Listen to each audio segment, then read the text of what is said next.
Ayan, magandang umaga po. Ito pong muli ang inyong tangkero ng bayan, si Katuring. Ayan, no? Kahapon po ay ano po tayo, no? Tumugon po tayo sa ika nga ay pagpapakita ng suporta natin sa mga kasama nating tangkero diyan sa may Region 2. Dito po sa may field, tawag nila is field office, no? Legal field office sabi nila, no?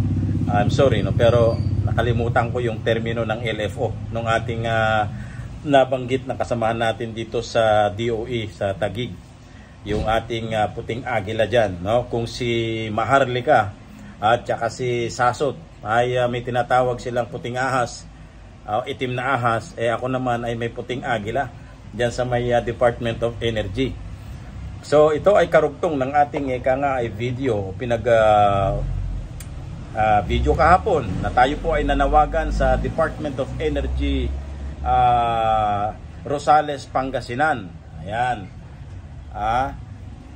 Na sabi nga natin ay marami pong umiiyak at marami na pong nag-aalala ng kanilang kalalagayan ng mga kasamahan nating tangkero dahil hanggang ngayon po matapos pong i-receive ang kanilang mga dokumento, ang kanilang folder, nung sila po ay nag-apply ng kanilang license to operate dito po sa DOE Rosales. At ang sabi nga po ay maghintay na lamang po kayo ng email para po sa inyong order of payment. Ang problema ay inabutan na ng renewal ng permit. Inabutan na ng renewal ng permit. Wala pa yung email na sinasabi po ng ating mga kasamahan dyan sa DOE Rosales. Kaya nag-aalala po yung ating mga namuhunan dyan na baka ho madatnan sila ng ating mga ahente ng tagapag siyasat. Ayan, yung mga inspector mills dyan ng DOE, baka maabutan sila, managot pa sila, pagbayarin sila at kung ano-ano pa. Ayan. So bilang pagsuporta ko po sa inyo mga kapatid natin na tangkero diyan sa DOE Rosales na talagang ang dami pong nag-message kay Katuring at nagano po sa ating video na nagbigay po ng kanyang okay, shout out po sa inyo sa mga taga Candaba diyan, taga Bulacan po diyan at sa lahat po ng mga tangkerong nasasakupan ng Region 2 ay magandang buhay po sa ating lahat. At katulad po ng sinabi ko sa inyo, ay hindi rin po ako makatulog na hanggang doon lamang po yung ating panawagan. Tinawagan po natin ngayon lang yung ating puting agila dito po sa OIMB o Oil Industry Management Bureau Head Office, Department of Energy, Taguig. Tinawagan po natin yan at yun nga ay binulong natin sa kanya yung inyong pong karaingan at ang dahilan po kung bakit po pala naghihintayin nyo po ang email, yun pong advice sa inyo dahil nga po may yung wala pa kayong legal clearance. Sa madalit sabi po, kasama po sa proseso po kasi yan na ang inyong pong papel ay dadaan po yan sa legal office for legal clearance. Ang problema may issue, sabi na natin, no? Ang sabi po ng ating puting agila, manpower issue pa rin yan manpower issue pa rin yan. Okay, so ang legal clearances po ninyo ng inyong mapong papel ay dinadala pa sa Taguig, sa Department of Energy Head Office para doon po ay tignan at reviewin kung may mga legal issues, pending cases po ba itong mga aplikante for LTO. Kanya ho matagal na proseso. So humihingi po ng pasensya ang pamunuan ng Department of Energy. Yung po nakausap ko, humihingi na lang at ang sinasabi nga status ko pa yung mga legal clearance nyo dyan. So meanwhile acceptable po yung inyong sabi ng puting agila, no? Acceptable po at tinatanggap po ang inyong mga dokumento na ni-receive ng DOE Rosales. Halimbawa po na may dumating na mga inspector galing ng DOE, ipakita nyo po yan na ni-receive po ng DOE, katibayan po yan na ikaw ay aplikante In fact, hindi ka bad faith, wala kang masamang wala kang malisya, wala kang layunin na magtago sa batas, wala kang layunin na itago ang inyong mga paninda. Sa katunayan, isinumiti mo ang identity sa pamamagitan ng pagsabit mo ng mga requirements sa DOE. Ang problema, yun nga, tinatakan lamang po at hintayin nyo po ang email. Yung pong email na sinasabi ay until further na ma-clear po tayo sa legal office as part of yung legal clearance para reviewin kung may mga pending cases, which is part of the process. Bahagi po yan ng proseso. Kaya so sabi niya, pwede nyo yun po ang ipapakita natin. At hindi naman daw po tayo pwedeng i-charge dyan dahil status ko pa nga, dahil nga wala pang legal field office po doon sa DOE Rosales. Kaya inyo pong mga papel ay dinadala pa sa Department of Energy Taguig Head Office para doon ay bigyan ng clearance ng ating legal department doon po sa OIMB. Ayan. Ngayon, ano po ang bawal? Ang bawal pa rin po ay siyempre, merong halimbawa, nagbigay po kayo ng inyong pong mga papel. Ano po? Kasama po doon ang inyong supply agreement. Yung supply agreement, ulitin po natin, ito po'y kasunduan, ito po'y kontrata sa pagitan mo at pagitan ng brand owner. O kaya ng planta na ikaw ay pinahihintulutan niya sa inyong na magbenta ng kanyang tangke. Kung wala po kayo noon, natural, ipinagbabawal po yun. Okay? So, wag na ho kayong munang mag-alala at kinikilala at tinatanggap po yan, yung pong stamp ng Department of Energy, na yan ay tinanggap ang inyong pong mga papel. Meanwhile, dahil wala pa nga pong mga LFO, Legal Field Office, tama po, diyan, kaya hindi pa makapag-issue ng legal clearance. Dahil after the legal clearance at na-issuehan na yan, saka pa lang ho kayo makakapag-bayad or ma-issuehan ng tinatawag ng order of payment. Kanya po, ito pong nasa Metro Manila, ayun po, nakapag-proseso sila dahil nga nakapagbayad ho sila, dahil meron ho silang legal clearance. Okay? So, ipanatag po ninyo, kayo pong may mga papel po dyan, tama po. Kanya po pala lahat halos kayo dyan ay naghihintay ng email at wala nga kayo natatanggap. So, hintayin nyo lamang po.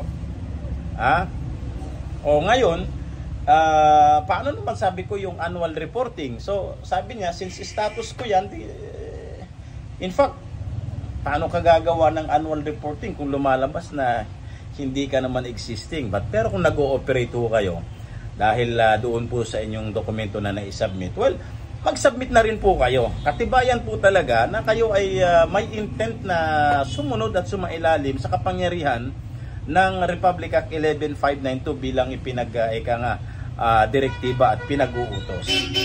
Okay? So, ulitin po natin, mga kapatid po natin dyan sa Region 2, ipanatag ninyo ang inyong kalooban. Huwag niyong wawalain ang inyong dokumento na nireceive ng taga-Department of Energy.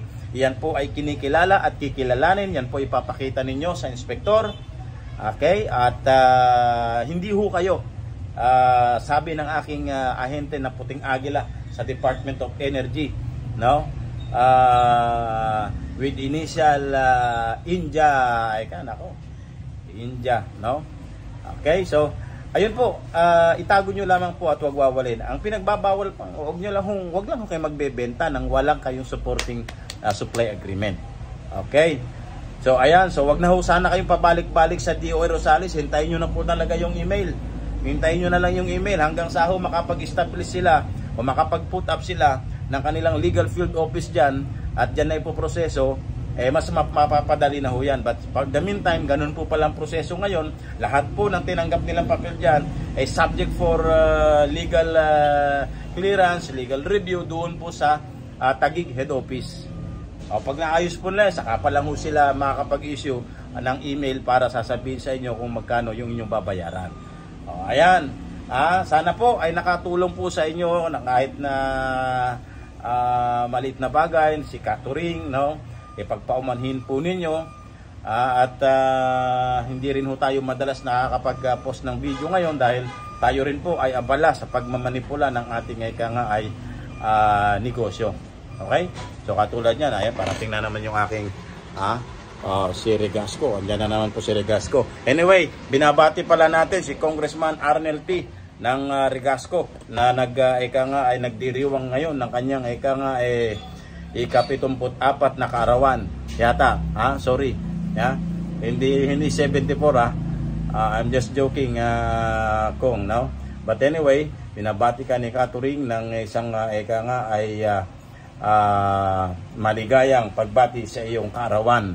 At sana naman maramdaman natin ang iyong kaarawan. Huwag kang magsasawang mambuliglig sa Department of Energy na walain itong mga tinatawag na surprise kuno na mga inspeksyon para matigil at mabigyan naman natin ng hustisya ito pong mga namuhunan ng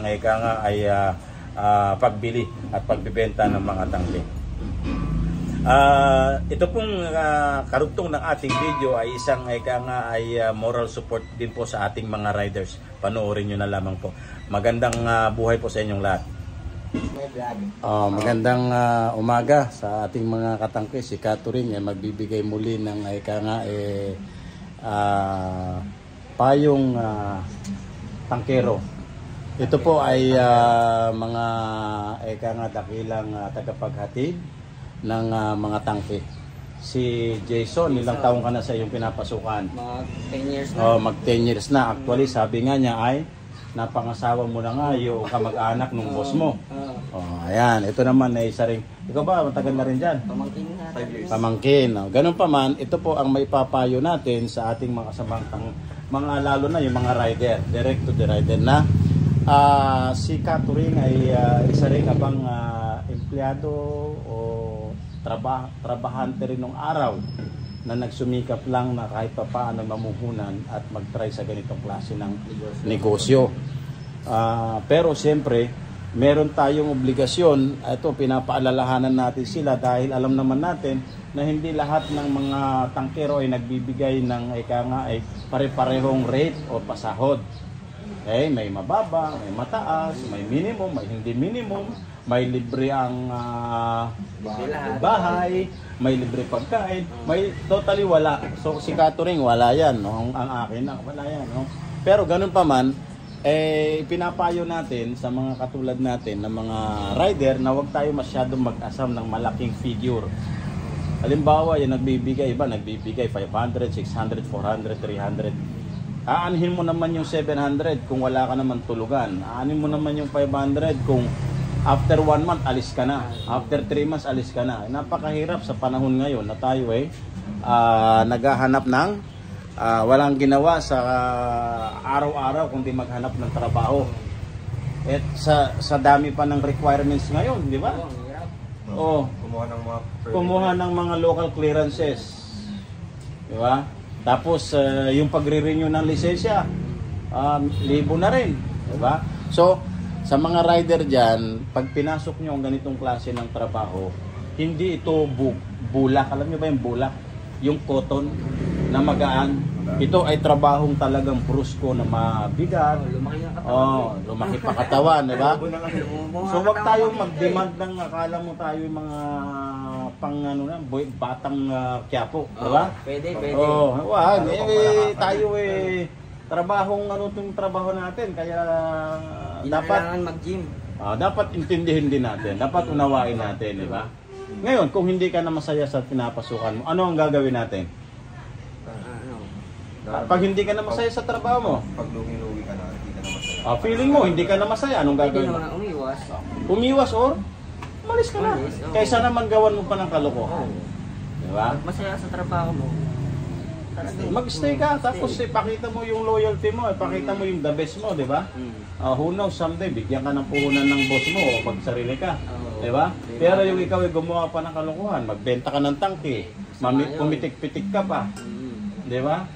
Ayan. So, yan ay patalastas lang ni Katuring at yan naman ay para sa lahat ng mga tangkero. So, minsan din mga katangke, pagsabihan at natin dahil alam nyo yung mga yan, pagod na pagod yan. Tapos hindi natin nalalapitan yung mga tao natin na bibigyan ng mga ganyan ng mga moral support. Kailangan din ng mga yan. Nag-rider pa ako, tapos magranta pa. Ayan.